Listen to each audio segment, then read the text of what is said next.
जय हिंद। मेरा नाम है पंकज और आज हम लोग हैं मर्दापुर गांव में, जो सिवान ज़िले के अंतर्गत आता है।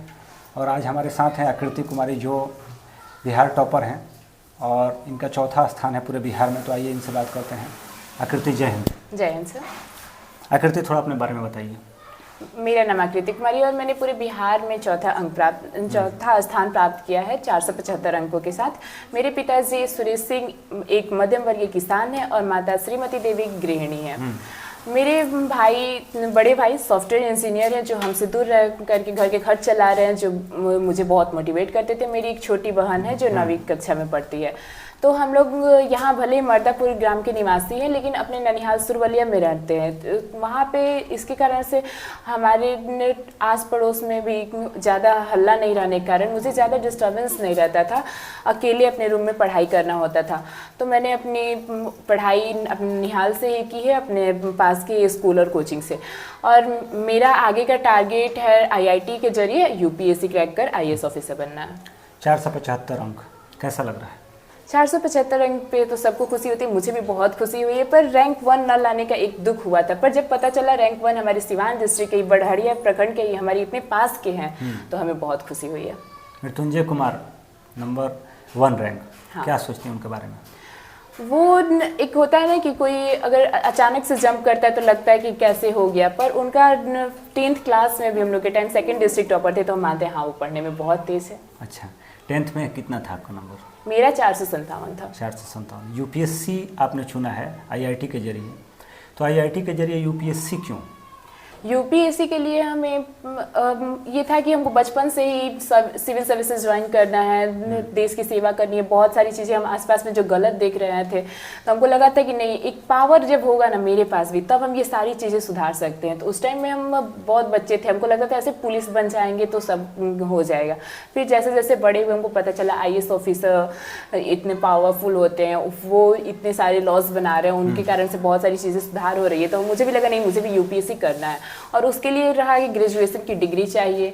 तो ग्रेजुएशन के लिए हमारा था कि जब मैथ्स पढ़ना ही है, मैथ्स आगे करना है, ले जाना है, तो बीटेक करते हैं। बीटेक के लिए ही हम तैयार थे कि बीटेक ही करना है। फिर सोचे IIT ही क्यों नहीं, जब IIT हमें लाइफ की इतने सारी प्रॉब्लम से डील करना सिखा रहा है, इतने सारे न्यू इन्वेंशंस करने का जो है माइंडसेट IIT ही दे रहा है, अलग अलग फील्ड में IITians दिख रहे हैं, तो फिर IIT ही क्यों नहीं। Favourite subject?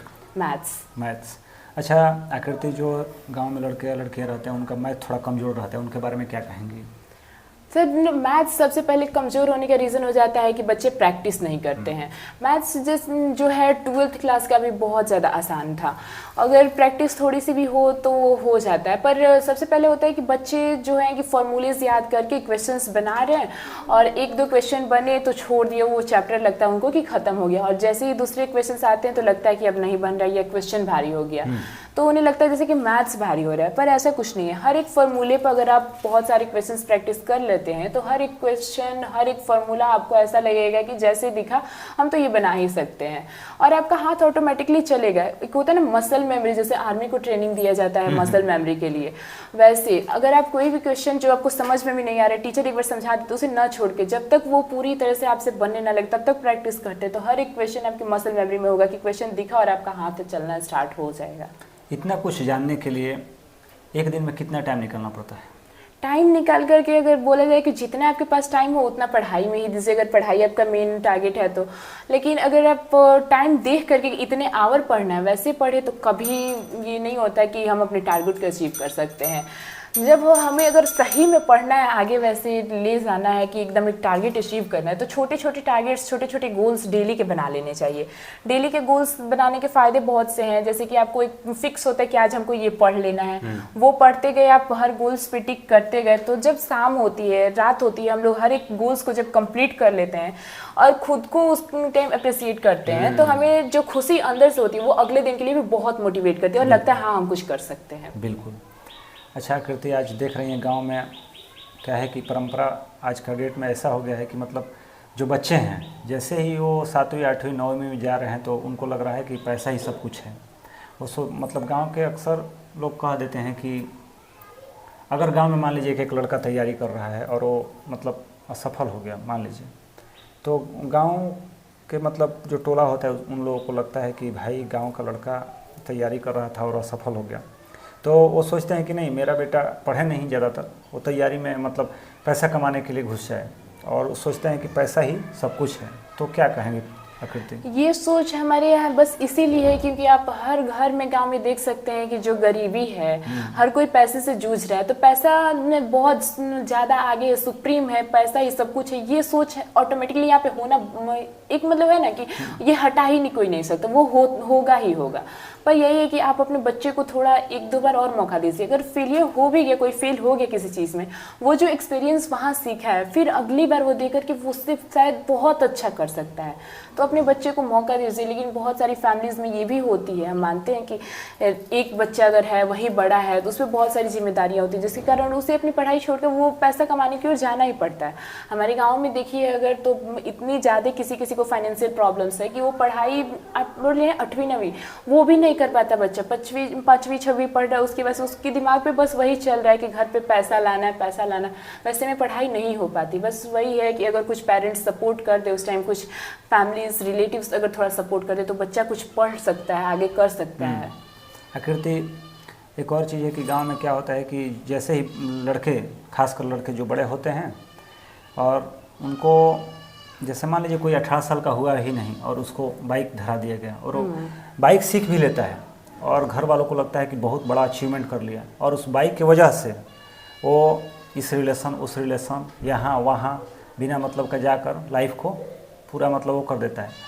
तो इसमें कहीं ना कहीं मुझे लगता है कि गार्जियन का मतलब उसको रोकने के लिए उपाय होना चाहिए। तो इस पे आप क्या कहेंगे, मतलब इसको क्या किया जाए? बाइक एक अगर आप मजबूरी से दे रहे हैं कि घर पे आपके कोई नहीं है कहीं आने जाने वाला तो बच्चे को बाइक दे रहे हैं, तो उसको इतने कंट्रोल में रखिए कि उसकी लाइक कीज़ आपके पास ही रहे। जब आपको काम हो कि हाँ यहाँ पे जाना जरूरी है तभी बच्चे को भेजिए। उसे से उतना कंट्रोल रखना पड़ता है, नहीं तो बच्चा क्या होगा कि थोड़े से एक दो दोस्त बन जाएंगे, उनके साथ दिन भर घूमते रहेंगे, ना पढ़ाई पे ध्यान होगा ना घर के काम पे, किसी भी चीज़ पे उन लोग का फोकस नहीं रह जाता है। तो आप या तो बाइक नहीं दीजिए जब तक ज़रूरी नहीं है, अगर ज़रूरी पड़ा भी तो कीज़ अपने पास ही रखा कीजिए। 1 किलोमीटर जाने के लिए भी आज के डेट में बच्चे बाइक का इस्तेमाल कर रहे हैं, जिसके वजह से आप जान नहीं रही हैं प्रदूषण में हमारा बिहार का कितना शहर आ चुका है। तो 1 किलोमीटर जाने के लिए भी बाइक का इस्तेमाल करते हैं, साइकिल से नहीं जाते हैं। इसके बारे में क्या कहेंगे आकृति? सबसे पहले तो बाइक का इस्तेमाल नहीं करना चाहिए क्योंकि ये ज़्यादा प्रदूषण फैल रहा है, वो सबको ही देख रहा है। लेकिन अगर आपको बहुत ज़्यादा किसी चीज़ की होती है कि किसी चीज़ के सीरियस पड़ गया है, वैसे में आप बाइक यूज़ कर रहे हैं ठीक है, लेकिन जब तक आपको ज़रूरी उतना ना हो तो आप साइकिल यूज़ कर सकते हैं, पैदल जा सकते हैं जितना पॉसिबल हो। और बाइक जैसे यूज़ कर रहे हैं जो हम लोग को पेट्रोल वगैरह का खर्च हो रहा है, उसके हिसाब से आपको देखना चाहिए कि जो आप पैसे इतने ज़्यादा इसमें लगा रहे हैं उसको किसी अच्छे फील्ड में लगाते हैं तो आप कहाँ से कहाँ जा सकते हैं। हर एक चीज़ को जो भी खर्चे हम लोग करते हैं बाइक को लेकर के, उसमें हम लोग अगर पढ़ाई को में खर्च करें तो जितना आगे हम लोग जा सकते हैं, या अपनी फैमिली मेम्बर्स में बच्चे हैं जो उनको पढ़ाए लिखाए तो वो भी बहुत आगे जा सकते हैं। तो बाइक का एक है कि यूज़ करना आपको बस ज़रूरी हो तभी करना चाहिए, बाकी टाइम साइकिल यूज़ करने से फिजिकल हेल्थ भी सही रहेगा और हमारा वातावरण भी एकदम सही रहेगा। आकृति के आइडियल पर्सन कौन है? APJ अब्दुल कलाम। अच्छा, doctor APJ Abdul Kalam, missile man of India जिनको कहा जाता है। जो लोग अभी तैयारी कर रहे हैं 10th का 9th में है, 10th में जाके तैयारी कर रहे हैं, तो उनके लिए आप क्या कहेंगे? अभी 9th से जो 10th में बच्चे जा रहे हैं उनको है कि अपना सिलेबस तो सबसे पहले भी बहुत बच्चे इंतजार में होंगे जब स्टार्ट होगा हमारा सेशन तब से करेंगे, तो नहीं अभी से ये स्टार्ट करना चाहिए क्योंकि सेल्फ स्टडी बहुत मैटर करता है। और 10th में अभी जा रहे हैं तो टीचर्स के गाइडेंस होगा कि कितना क्या पढ़ना है, उसके बाद से जो सब्जेक्ट्स भी आप पढ़ते जा रहे हैं। तो मेरा जो स्ट्रेटजी रहा है पढ़ाई का वो ऐसे ही रहा कि हम एक चैप्टर अगर पढ़ लिए हैं उसको आगे किए तो 1 सप्ताह बाद से उस चैप्टर का रिवीजन करते थे, बीच में नहीं। हम आगे ऐसे कंटिन्यू कर रहे हैं अपनी पढ़ाई को, 1 सप्ताह बाद टाइम निकाल के उस चैप्टर का भी रिवीजन कर लेते थे। और फिर ऐसे ही हर एक चैप्टर का 1 सप्ताह बाद, फिर टोटल 1 मंथ होता था जब लगभग 27 से 28 दिन। उसके बाद से मतलब सारे जितने उस टाइम तक हुए रहते थे वो सारे चैप्टर्स जितने भी टॉपिक्स हर एक सब्जेक्ट के तो 2-3 दिन लगा के ऐसे कवर कर लेते थे, तो 1 मंथ पे ये फिर से पूरा रिवीजन हो जाता था। ऐसे करते करते आप अपना सिलेबस अक्टूबर नवंबर तक ख़त्म करने की कोशिश कर सकते हैं। पूरे तरह से ख़त्म होने के बाद से फिर से सारे चैप्टर्स का शुरू से एकदम अच्छे से हम लोग रिवीजन कर सकते हैं 1-2 महीने के अंदर। उसके बाद से आपको जो प्रैक्टिस करना है, मॉडल पेपर, क्वेश्चंस पेपर, वो सारे प्रैक्टिस एकदम जैसे कि एग्ज़ाम का एक इन्वायरमेंट लेकर के, कि हम लोग 3 घंटे का जो जैसे एग्ज़ाम में टाइम मिलता है तो 3 घंटे से थोड़ा सा कम टाइम में, क्योंकि वहाँ पे बहुत ज़्यादा डिस्टर्बेंस भी होंगे अटेंडेंस सीट वगैरह की वजह से, तो 3 घंटे से कम टाइम का ही टारगेट लेकर के क्वेश्चन पेपर को एकदम एग्जाम की माहौल की तरह से लेकर के बैठ करके बनाना है। और उस टाइम अपने टीचर से ही या फिर कोई अपने से बड़े हैं उनसे पेपर चेक करा करके देखना है कि हम कितना स्कोर कर रहे हैं, और ऐसे अपने इम्प्रूवमेंट्स को देखते रहना है। बिल्कुल।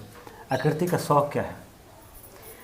हमको तो ऐसे पढ़ाई बहुत ज़्यादा पसंद है, हमको पढ़ाई करने से बहुत खुशी भी मिलती है, लेकिन इसके बाद भी देखा जाए तो हम बैडमिंटन खेलते हैं और थोड़ा सा नेचर को एक्सप्लोर करना बहुत पसंद है, नेचर के साथ टाइम स्पेंड करना पसंद है। नेचर बहुत पसंद है आपको, मतलब पेड़ पौधों को देखना, ये सब उनके ऐसा होता नहीं, कोई कोई हमको इस चीज़ के लिए पागल भी बोलता है, लेकिन हम कभी तारों से तो पेड़ों से बात करते रहते हैं, हमको लगता है कि वो लोग हमसे कुछ बोल रहा है।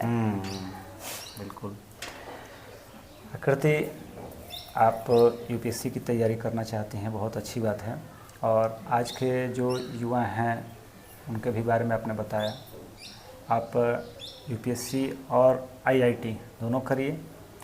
स्पोर्ट्स तो आपको पसंद है, बैडमिंटन, आपका फेवरेट खिलाड़ी कौन है? सब खिलाड़ी में तो सब कोई बैडमिंटन में सानिया मिर्जा को जानता ही है, पर वैसे हम ज़्यादा स्पोर्ट्स देखते नहीं हैं। हम गांव में खेलते हैं तो एक अच्छे से खेल लेते हैं, पर फिर भी कभी बैडमिंटन में अपना कैरियर बनाने का सोचे नहीं है तो ज़्यादा उधर भी ध्यान नहीं देते हैं, क्योंकि बहुत सारे बच्चों को हम देखते हैं क्रिकेट को इतना पसंद कर लेता है कि उसमें बहुत ज़्यादा टाइम देता है, तो हम बहुत ज़्यादा स्पोर्ट्स देखते हैं। सिविल सर्विस में आपका कौन है आइडियल आपका? सिविल सर्विस में जब आप सृष्टि जयंत देशमुख। अच्छा, सृष्टि जयंत देशमुख, उनका रैंक था नंबर 1 था ना? नहीं, हाँ, 18 या 17 अच्छा, उनको मैंने भी देखा था, उनका इंटरव्यू दृष्टि IAS पे। बहुत अच्छी बात है, और आप ऐसे ही आगे बढ़ते रहिए। आपसे बात करके बहुत अच्छा लगा। आकृति, हमारा भी मकसद यही है कि हम गांव-गांव जा कर के, मतलब जो आइडियल लोग हैं, जो लोग अपने मेहनत के दम पे इतना कुछ हासिल करते हैं, तो उनको हम बढ़ावा देना चाहते हैं। और हम आपके लिए कुछ ज़्यादा तो नहीं, बट ये बुक लाए हैं आपके लिए, तो इसको आप रखिए, ठीक है? और फिर आपसे कभी मुलाकात होगी। तैयारी तब तक आप बढ़िया से करिए। हमारी शुभकामनाएं आपके साथ है। जय हिंद।